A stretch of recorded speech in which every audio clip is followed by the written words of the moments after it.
To me, if you do get to the incredible capability, AGI plus, I guess there's three things I worry about. One is that a bad guy is in control of the system.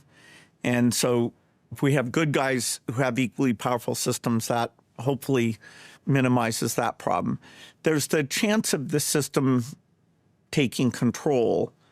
And for some reasons, I'm less concerned about that. I'm glad other people are. The one that sort of befuddles me is human purpose. I get a lot of excitement that, hey, I'm good at working on malaria and malaria eradication and getting smart people and applying resources to that. When the machine says to me, Bill, go play pickleball, I've got malaria eradication, you're just a slow thinker, then, it is a philosophically confusing thing, and how you organize society. Yes, we're going to improve education, but education to do what if you get to this extreme, which we still have a big uncertainty, but for the first time, the chance that might come in the next 20 years is not zero. Hey guys, welcome back into the show. If you didn't guess, that was the Bill Gates that was from his podcast. It's called Unconfuse Me. And on this particular episode, which was within the last 2 weeks, he had Sam Altman of OpenAI on the show. And in that section we just listened to, he was talking about his major concerns with AI. And one of those is the elimination of work, essentially. One day he wants to work on eradicating malaria, and the AI tells him don't worry about this. You go play pickleball. I'll take care of the malaria. And he also says that, much of our society is built around work, and we're going to have to rethink that and what life looks like without it. It's hard to wrap your mind around. And I would argue that this, outside of a Terminator-style AI, this is the larger question here. There are questions of, the short term and people being displaced by AI and how they're going to pay their bills. But the larger question is, what are we doing with this cornerstone of human life that we've had forever, and we're just taking it away? I mean, what are the unintended consequences of doing that? So now he's having this conversation with Sam Altman. I want you to listen to Sam Altman's response. It is completely abstract and representative of his typical response. To his credit, he has no idea what we're going to do. He says, I'll let you listen to it, but he essentially says in these conversations that humans are incredibly creative and that we'll find a way, we'll come up with something to do.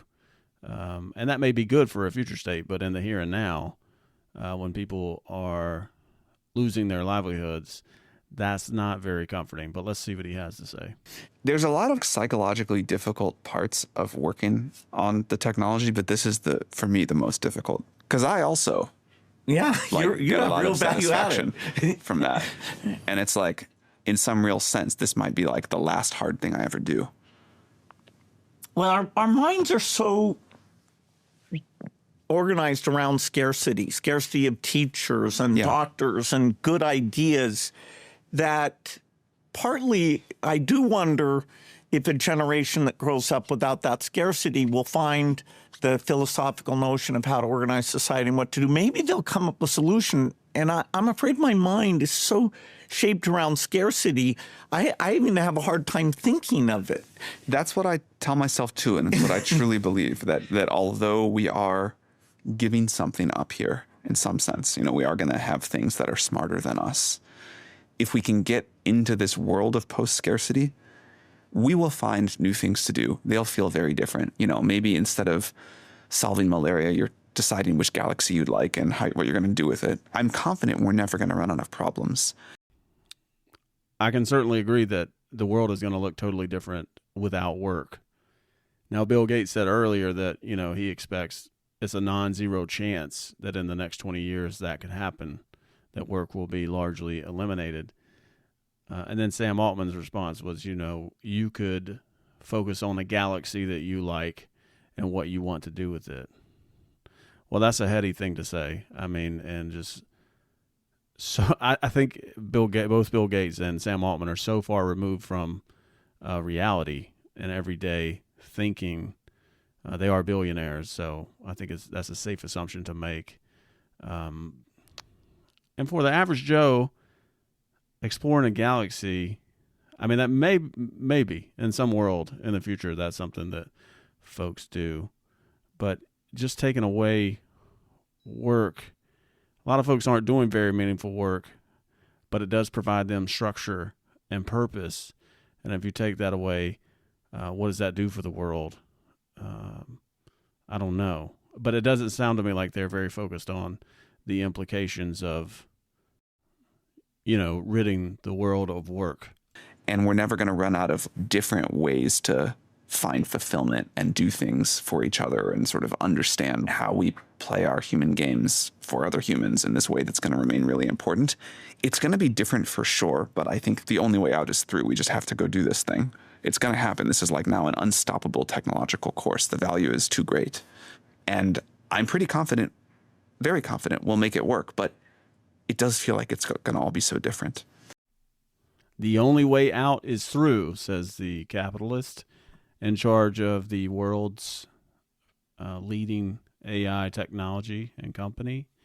So it's coming. I mean, there's no way around it. But it seems to me like they've put very little thought into the removal of work. I mean, something so fundamental to humanity and the human experience.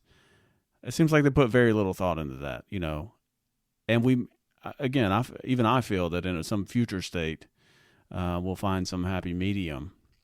But in the very short term, as you'll see later on in this episode, these technologies are disrupting people's livelihoods right now.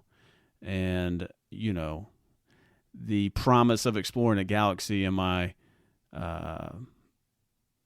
on my Tuesday when I don't have a job in the future is of little comfort to me if I can't work right now without any, safeguards in place. But that's it from that podcast. I would recommend you go listen to it. It's an interesting conversation. A lot of, backslapping between Sam Altman and Bill Gates. I think they see each other as peers, and that's obvious if you listen to that conversation, but there's some good stuff in there. So go check it out. I also wanted to play you, the Financial Times released a video with AI experts late in December, and they had Ray Kurzweil interviewed in that. It's not very much substance, but he said some things that were hard to wrap your head around and alarming. And Ray Kurzweil is a futurist, a technologist. Anybody who's studied AI at any point knows who he is, and he's kind of like this godfather figure in this world that people read and listen to. And he's written several books. I think The Age of Spiritual Machines is one of his most famous. There are others. You can go check it out. And we've highlighted him here because he is the guy that is cataloging all available media of his father, who is dead, because he wants to, quote unquote, resurrect his father when the technology catches up with his idea, meaning an AI is going to scrape all the data from his father, including his father's voice, his father's image, every note his father has ever taken. So the AI will understand how his father thinks, and he can have conversations with his dead father. So this is Ray Kurzweil and just some thoughts generally on AI and where it's headed. Certainly got to 2029, these computers will know everything that human beings will know. We're going to expand that at an unprecedented rate in terms of scientific progress. So by 2045, we'll expand what we know at least 1 million times, which is quite hard to understand. That's why we call it the singularity.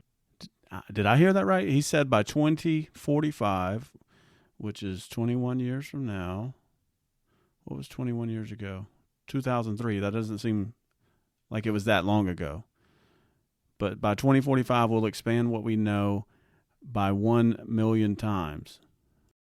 Take all of human knowledge times 1 million, and that'll be our understanding thanks to AI by that time. It's wild to think about the world we'll be living in if that's even remotely true.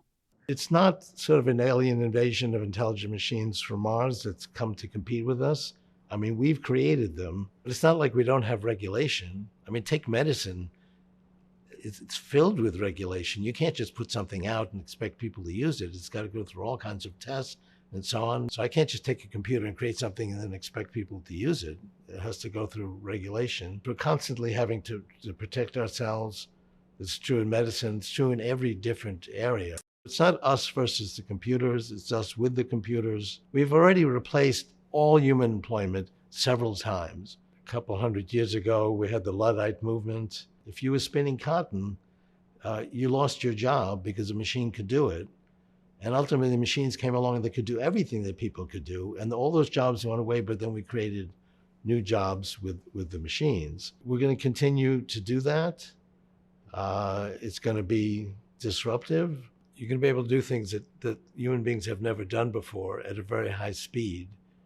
And that's going to be thrilling, and it's really going to be part of who we are.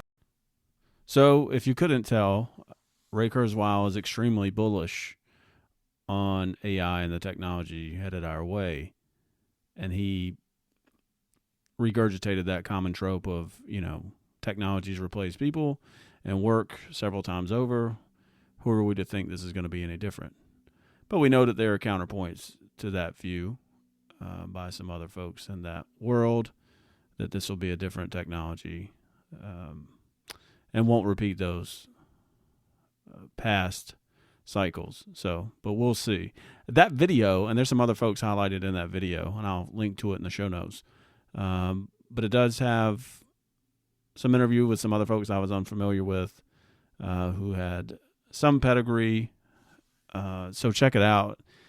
They were talking, several of those folks talked about work and displacement and the need for government intervention and oversight to help people cope with the disruption, because they're sure it's coming, and even Ray Kurzweil said that. But for someone like Ray Kurzweil, who's been right on his predictions previously several times over, I'm hopeful that somebody like that has some sort of clairvoyance and that they, are hopeful in this technology. I'm certainly hoping that he's right.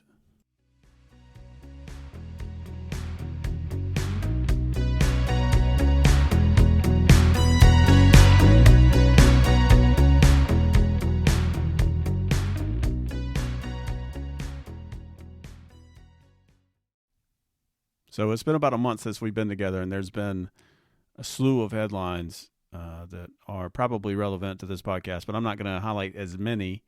I think the show is better when it's more concise, and the feedback I've received, it's more well received when it's around 30 minutes, for a commute to work to and fro. So I'm going to attempt to keep these shows to 30 minutes, though with the amount of news coming out, that's difficult sometimes with everything that needs to be highlighted.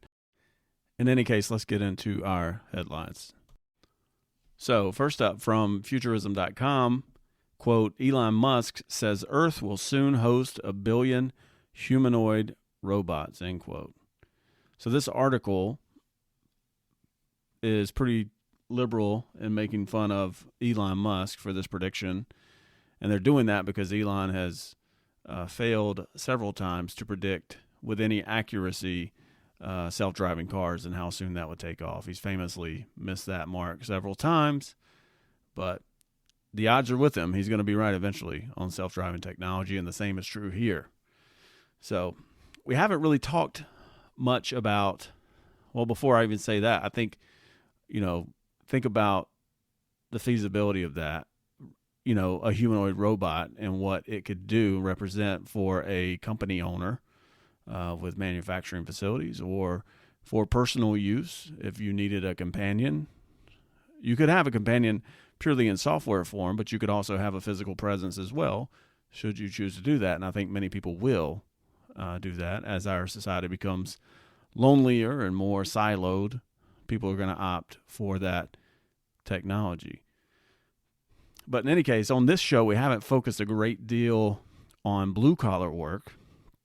We focused largely on white-collar work and the potential rate that people will be displaced from work because of AI. But we haven't talked very much about robotics because early on, I think I even said on the show, several years ago, I was reading about robotics and just how long it would take to master the dexterity needed for like the movement of hands or fingers, the delicate nature in which you have to move to, make a meal at a restaurant in a kitchen, or, be a nurse putting a syringe into somebody's arm. I mean, at one point I thought for myself, a good fallback position would be like to go back to nursing school, right? Because nurses would need to be around forever. This dexterity thing is going to take a long time to do. Turns out I don't have a strong stomach, so that's probably not the best thing for me. But in any case, it was going to be many years, if not decades, for that to be mastered. But if you've been paying attention to robotics companies, the front runners over the past 6 months, the ability that they're showing the world is pretty remarkable. You can look up any of these robotics companies and what those robots are able to do, specifically with dexterity, is nothing short of amazing. So maybe it won't be so long before these robots are in the factories working, which leads us to our second headline. And this headline is from a company called Figure Robotics, which is an AI robotics company specializing in humanoid robots. Well, as of last week, they signed the first ever commercial agreement to sell their robots to BMW, the car maker, for use in their factories or manufacturing facilities. So we thought blue-collar work would be safe for a while. Turns out it may not be safe for as long as we thought. Now, having said that, it's going to take some time, certainly, one, to scale up production of humanoid robots at a scale that's going to make that large of a difference. And it's going to take some time just to get those humanoid robots acclimated to working in a manufacturing facility. But historically, robots in those facilities have been able to perform one or two movements, but very limited. And these humanoid robots will be able to perform more generally, meaning they can perform several tasks. So if we thought that blue-collar work was safer because of dexterity, it doesn't appear that that is going to be the case. So it's just going to be a matter of how long it takes for this technology to be perfected and how long industries or companies or corporations take to implement this technology at their facilities. And in this case, like others I've seen, other robotics companies always market, and it's kind of brilliant how they market their technology, that these robots will be able to perform the unsafe work that humans have to do. And that's brilliant, because if you're an employer, you're a corporation, you certainly don't want your people taking safety risk to perform a job when a robot could do it. So I think that's the foot in the door. And once, they've been established in those facilities for a while, it might be humanoid robot working next to human. But I can't imagine it's going to take long after that for corporations to decide just to dispense with the humans and go with the humanoid robots. And that takes us into our next article from CBS. Quote, chatty robots help seniors fight loneliness, end quote. So this is not an actual robot. This is just a sort of like an Alexa, just a piece of hardware that sits on a table and you can have a conversation with it. And we talked about this previously, how this could be a very good thing for people combating loneliness, people who live, isolated lives, who can't access connection for whatever reason. So this could fill some void for some folks. And in this case, these senior citizens did find some meaning or a value in this technology. So I'm not going to go into the article at all. You can read it. I'll link it. And this is limited to a tabletop piece of hardware at this point. And these conversations, they're pretty fluid. There's not a delay. There's not a great deal of latency that you have to wait on for the AI to respond. And this is like having, a conversation with another human. And I got to think that when these robots or humanoid robots are perfected and they're looking very human-like, and some technologists and futurists say that they will be indistinguishable eventually from humans. So I don't know if we want to do that. That might not be a good thing. But if it's going to be that good, how valuable will these AI robot companions be to our society for folks just like this? I would imagine pretty important.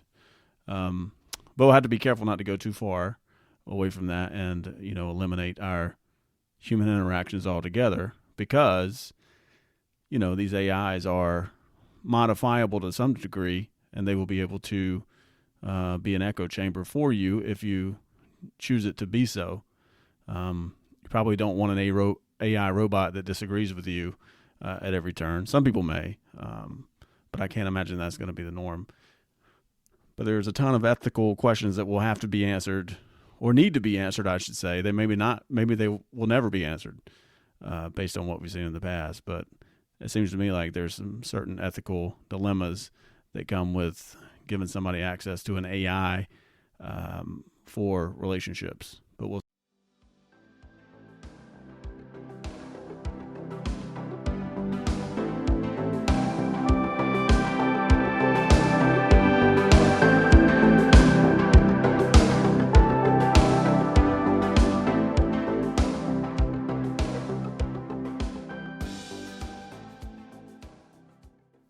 Our next two stories are from the New York Times. They're both very much linked. The first one is, quote, Apple explores AI deal with news publishers. So Apple was in discussion, or is in discussion, with various news sources to use their content, their copyrighted content, for Apple News, I assume. That's how they're going to put out their news using AI and these news sources. And the next article, this first article was from mid to late December, and this next article is from late December. And that article's headline is New York Times. It's from the New York Times, and the headline is, quote, New York Times sues OpenAI and Microsoft over use of copyrighted work. So we talked previously about all of these AI labs are using copyrighted data for their models to work. They scrape the internet, and their products like ChatGPT aggregate and summarize the data across the web, and that includes copyrighted content. And there's been some, individual action, smaller company action targeted towards these AI labs, and New York Times joins the fray. And New York Times is probably the heaviest hitter we've seen so far to jump in and file a lawsuit against OpenAI and others for this reason. So I've read various points of views on this lawsuit, and some are convinced that New York Times doesn't have a case, and some are. But there's certainly a lot to be parsed through here, I think, for the courts.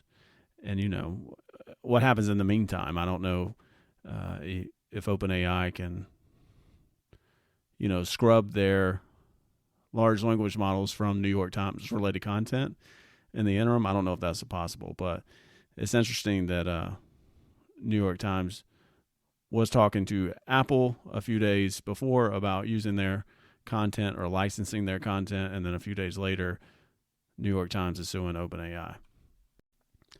Our next article is from Forbes, quote, half of all skills will be outdated within 2 years, end quote. So half of all skills will be outdated within 2 years. So this article discusses mostly white collar work or knowledge information work. And if that's even remotely true, I mean, I've worked for a corporation for my, entire adult life, and we're always talking about, keeping your folks skilled and trained and making sure they have the tools necessary to effectively execute the position or the job. Half of all skills, and that's just a number of 50%, but still, even if that's 25%,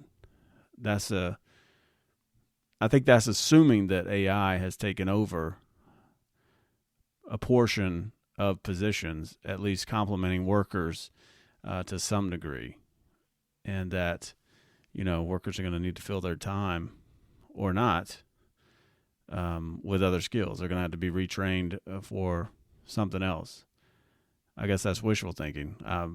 I think reality and the more pessimistic side of me says that, these skills are going to go away essentially, and they're not going to be replaced. But let's hope I'm wrong. But if that, again, if that's remotely true, that means things are moving faster than we expected. All right. In an effort to rein this in to around 30 minutes, I want to talk about one last thing, and that's been layoffs, specifically in the tech, the first 20 days or so of this year. There's been a number of companies who have let staff go. Various tech companies, Google, Salesforce, Duolingo, Humane. Humane just released the AI hardware we talked about a couple episodes ago that you could pair with ChatGPT. Even I think they're doing a hiring freeze. But many tech companies are laying people off. And a lot of it is due to these tech companies doubling down on AI, specifically large language models. So like Google axed its Alexa program, or a large portion of it, because they want to spend their investment on these large language models. They show the most promise and show the most promise for a return on their investment. So they are, and this is again happening across various tech companies. And there was a poll. Let me see if I can find the article. Yeah, here it is. So from Motherboard, which is a tech-related subsidiary of Vice News, I guess. But it says 9,300 engineers polled by Motherboard said AI will lead to less hiring. Only 6% were confident they'd get another job with the same pay. And so a lot of that is because of AI. This poll is not the doubling down of large language models, but the feeling from this poll is that AI has the capability to do some of what those software engineers do, so they don't feel like they're going to be paid as much as they once were. So, and if those tools exist, why wouldn't corporations utilize those tools for free, pay a one-time fee or a licensing fee for those tools to supplement what those software engineers could do? And there have been some other major layoffs in the first couple weeks of the year. Citigroup announced a layoff of 20,000 people, I think it was. Let me see. Yeah, 20,000 jobs from its workforce by the end of 2026. So they're going to release 10% in the next 2 years, it looks like. And my company just this past week announced a significant restructure. And I guess my whole point in saying this and bringing up these layoffs is this, that if the tools exist right now and these companies have time to implement these tools, it's hard to imagine that these jobs that are going away in the short term are going to be posted ever again. I mean, I can't imagine these positions are going to come open again because the software tools are going to exist, if they don't already exist, to perform these functions. And I think that's what those software engineers are trying to say, that the likelihood of them getting another position paying what they have now is unlikely. So that's it for this week. I'm going to try to be more consistent in 2024 and getting these out more consistently, in a rhythm. Hopefully keeping these to 30 minutes or less, or around 30 minutes will help in doing that. If you have questions or comments, you can send those to aiandyourjob@gmail.com. Thanks for listening. We'll talk next time.